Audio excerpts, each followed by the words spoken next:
रास्ते से भटक कर मंजिल जरूर पाएंगे, रास्ते से भटक कर मंजिल जरूर पाएंगे, या किस्मत जो अकड़ कर बैठी है इसे एक दिन जरूर हराएंगे। नमस्कार दोस्तों, श्री सादा क्लासेज में आपका स्वागत है। हमने दूसरे पार्ट में देखा था वृक्क का आंतरिक संरचना, ठीक है।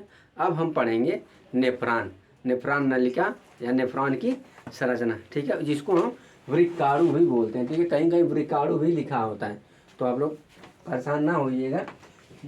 कहीं कहीं वृक्क नलिका या नेफ्रॉन या वृक्काणु की संरचना जो लिख के पूछता है, ठीक है। तो अब आज हम वृक्क की यानी नेफ्रॉन की संरचना बताएं। जो वृक्क होता है या जो नेफ्रॉन है, यह वृक्क का क्या है, कार्यात्मक इकाई। तो हम नीचे लिख सकते हैं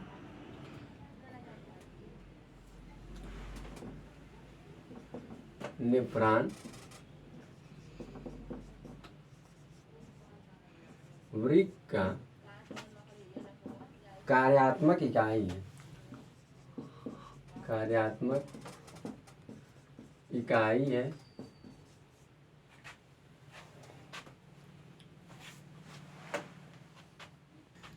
नेफ्रॉन वृक्क का कार्यात्मक एवं संरचनात्मक इकाई है। प्रत्येक वृक्क लगभग 8 से 12 लाख महीन कुंडलित नलिका या नेफ्रॉन होती है। यह संयोजी ऊतक एवं रुधिर वाहिनियों में दबे या फंसे होते हैं। जो नेफ्रॉन है या नेफ्रॉन नलिका है या वृक्क जो नलिका है, वह जो है कि एक उलझी हुई चीज़ है, ठीक है, जो पेशीय ऊतक और रुधिर वाहिनी, जिसमें रक्त क्या करता है, रुधिर वाहिनी मतलब जिसमें रक्त जिस पाइप में या जिस नस में जो रक्त क्या होता है बहता, उसमें क्या होती है, उलझी हुई या फंसी होती है, यानी लपटी हुई होती है। जो यह प्रत्येक वृक्क लगभग 8 से 12 लाख महीन कुंडलित नलिका होती है, ठीक है ना। ये जो अभी बताया ना कि जो वृक्क होता है वह नेफ्रॉन से बनी होती है। तो वह 8 से लेके 12 लाख महीन कुंडलित नलिकाओं से बनी हुई, जो सूक्ष्म आंखों से हमें नहीं दिखाई पड़ती, ठीक है। तो वह एक कुंडली जैसी एकदम गुच्छा टाइप गुड़ाई हुई लपटी हुई दिखती हैं, ठीक है। तो यह हो गया वृक्क, ठीक है।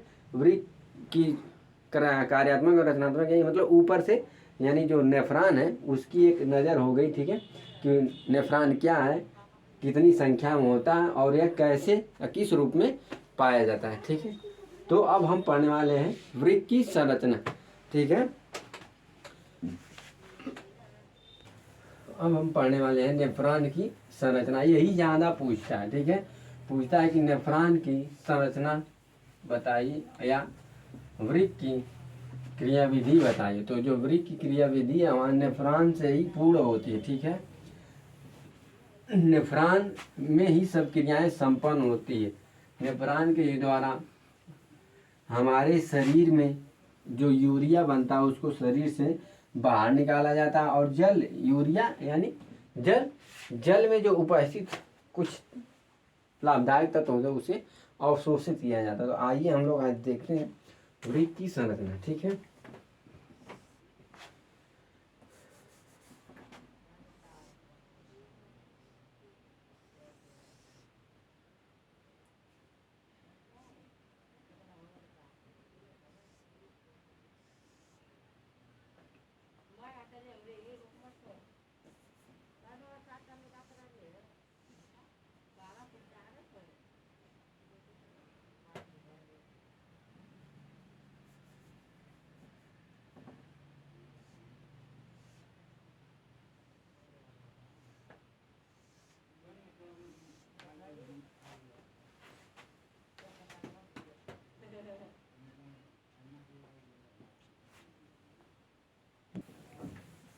मिठाओ था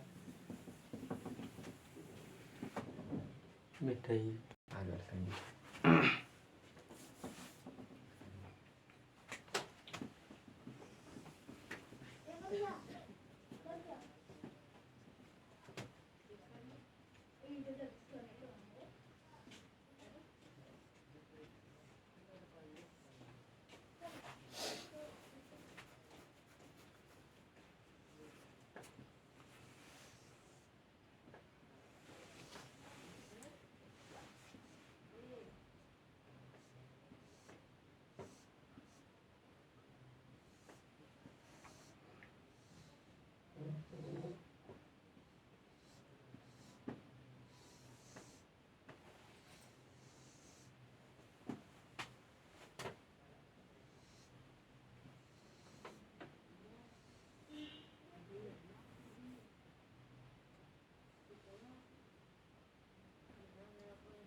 यह जो कुंडलित आकार की जो उलझी हुई संरचना है इसको हम बोलते हैं केशिका गुच्छ, केशिका गुच्छ या ग्लेमेरुलस भी कहते हैं,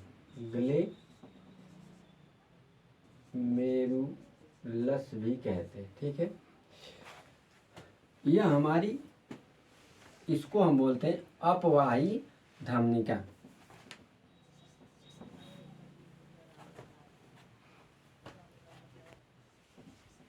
यह है अविवाहिका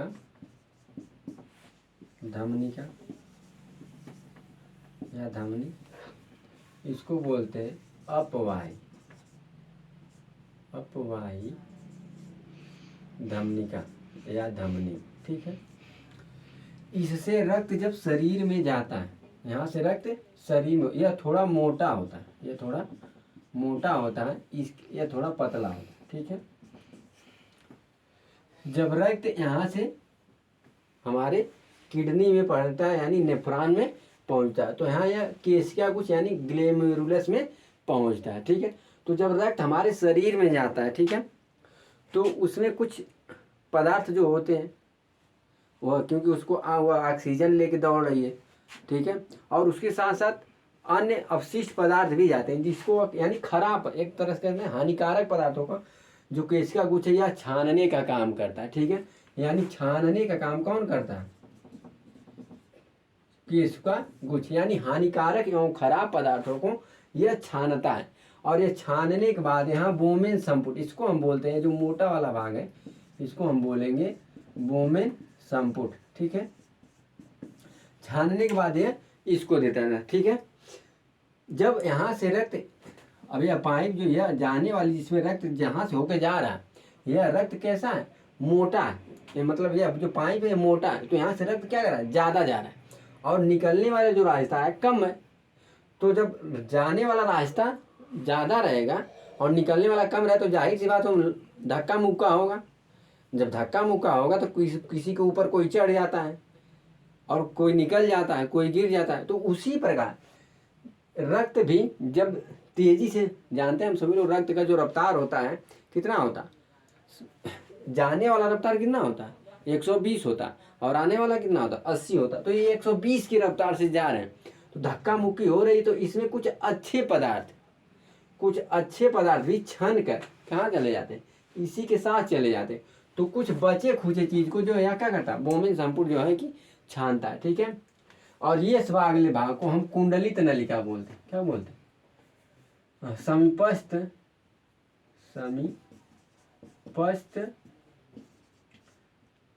कुंडलित नलिका बोलते हैं। इसको हम बोलते हैं, ठीक है, इसको हम बोलते हैं दूरस्थ नलिका बोलते हैं। ठीक है, और यह है हेनले लूप, हेनले जो यह मुड़ी हुई भाग है, ठीक है ना, यह जो मुड़ी हुई संरचना है इसको हम बोलते हैं हेनले लूप। ठीक है, तो यहां से मान लीजिए यूरिया, मुख्य रूप से यूरिया को हम छानते हैं। जब यूरिया को छान के यहाँ पर बेचता है, और यह समीपस्थ कुंडली से होते हुए, हेनले लूप से होते हुए यहाँ पर यह जो हमारी क्या है? मूत्र वाहिनी है, मूत्रवाहिनी, और मूत्रवाहिनी के माध्यम से यह मूत्राशय में जाता है, और मूत्राशय से हम इसको क्या करते हैं?